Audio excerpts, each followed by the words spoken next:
केटाकेटीहरूसँग बनाउन पाइराखेको विचलित भएर हाम्रा साथीहरू नेपाल सरकारलाई यहीबाट चाहन्छु कि प्रतिबद्धता व्यक्त गर्नुहुन्छ टाइमलाइनबाट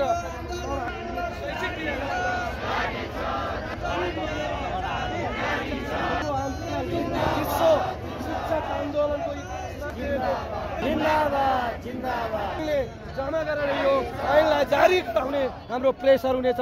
तसर्थ सम्पूर्ण शिक्षक साथीहरू अभिजित भएर र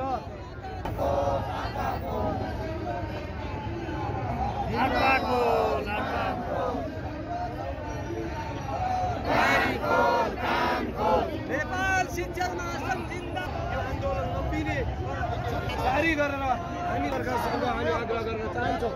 त्यसै गरी हाम्रा सुदूरपश्चिम प्रदेशका 7वटै जिल्लाका अध्यक्षहरू